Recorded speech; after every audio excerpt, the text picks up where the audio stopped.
কোন 5টি সময়ে স্ত্রীদের সাথে একান্তে মিলিত হতে পারবো না? লজ্জা নয়, জানতে হবে। আসসালামু আলাইকুম ওয়া রাহমাতুল্লাহি ওয়া বারাকাতুহু।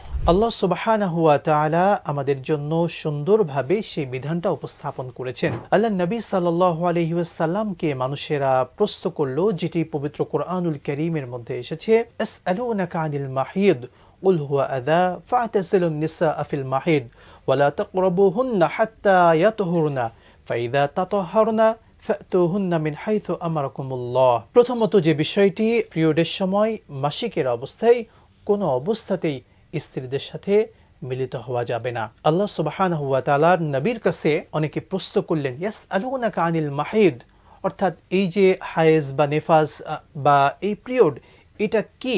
আল্লাহ নবীর কাছে যখন প্রশ্ন করা হলো, আল্লাহ নবী সাল্লাল্লাহু আলাইহি ওয়াসাল্লাম জবাব দিলেন, কুল হুয়া আযা, এটা হলো নারীদের জন্য অত্যন্ত কষ্টের বিষয়, কষ্টের ব্যাপার। ফা'তাসিলুন নিসা ফিল মাহিদ ওয়া লা তাকরাবুহুন্না হাত্তা ইয়াতহুরনা। সুতরাং যখন তারা এই পিরিয়ড অবস্থায় থাকে বা এই মাসিক অবস্থায় থাকে, তখন তোমরা তাদের নিকটবর্তী হইও না, অর্থাৎ তাদের সাথে একান্তে মিলিত হইও না। সুতরাং এই আয়াতে কারিমা থেকে এটি প্রমাণ করে, যখন স্ত্রীরা পিরিয়ড অবস্থায় থাকবে তখন কোনো অবস্থাতেই তাদের সাথে মিলিত হওয়া যাবে না। এটা সম্পূর্ণরূপে কবিরা গুনাহ হবে।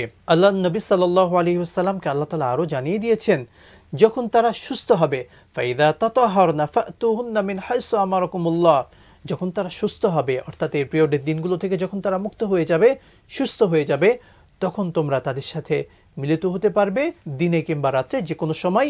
সেকেন্ড যে বিষয়টি, স্ত্রীদের যখন তাদের নেফাস থাকে, ডেলিভারির পরে যে সময়টা থাকে, এটাকে নেফাস বলা হয়ে থাকে।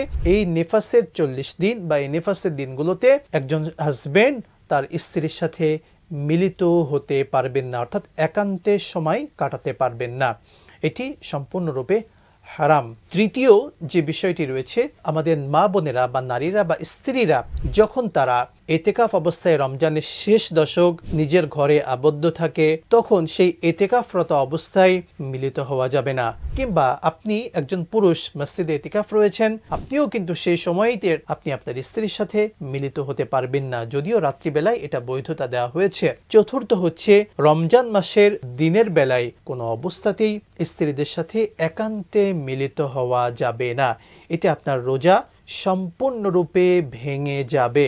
আল্লাহ সুবহানাহু ওয়া তাআলা সূরাতুল বাকারার 187তম আয়াতে সুন্দর করেই বলেছেন, উহিল্লা লাকুম লাইলাতাস সিয়ামির রাফাথু ইলা নিসাইকুম। আল্লাহ তাআলা ইরশাদ করছেন, তোমরা রমজান মাসে দিনের বেলায় স্ত্রীদের সাথে মিলিত না হয়ে বরং রাত্রি বেলায় তোমরা অবশ্যই স্ত্রীদের সাথে মিলিত হতে পারবে, এটা তোমাদের জন্য হালাল করা হয়েছে, এতে কোনো বাধা নেই। সুতরাং যেহেতু রাত্রিবেলায় স্ত্রীদের সাথে মিলিত হওয়া যাবে, অর্থাৎ দিনের বেলায় রোজা অবস্থায় কখনোই কোনো অবস্থাতেই স্ত্রীদের সাথে মিলিত হওয়া যাবে না, এতে আপনার রোজা সম্পূর্ণরূপে ভেঙে যাবে।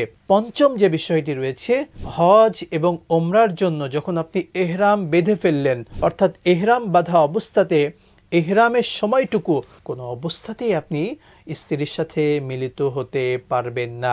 প্রিয় দর্শক মণ্ডলী, লজ্জা নয়, আমাদের প্রত্যেককে ইসলামের বিধানগুলো জানতে হবে, এবং পারিবারিক এই ব্যাপারগুলো না জানার কারণে আমরা অনেক সময় প্রচুর ভুল করে ফেলি, কবিরা গুনাহ করে ফেলি, অন্যায় করে ফেলি। সুতরাং 5টি সময় স্ত্রীদের সাথে কোনোভাবেই মিলিত হওয়া যাবে না। প্রথম হচ্ছে, যখন তাদের পিরিয়ড অবস্থায় থাকবে, যখন তাদের নেফাস অবস্থায় থাকবে, অর্থাৎ সন্তান প্রসব করার পরে যে 40 দিন বা যে সময়টা থাকে, সে সময়টাতে কখনোই তাদের সাথে মিলিত হওয়া যাবে না। তৃতীয় যে বিষয়টি, সেটি হচ্ছে রমজান মাসে দিনের বেলায় তাদের সাথে মিলিত হওয়া যাবে না। এবং চতুর্থ হচ্ছে, ইতিকাফরত অবস্থায় নারী কিংবা পুরুষ কোনো অবস্থাতেই স্বামী স্ত্রী তারা মিলিত হতে পারবেন না। এবং পঞ্চম ব্যাপারটি হচ্ছে, হজ কিংবা ওমরার জন্য যখন তারা এহরাম বেঁধে ফেলেন, এহরামরত অবস্থায় কোনো অবস্থাতেই কখনোই স্ত্রীর সাথে মিলিত হতে পারবেন না।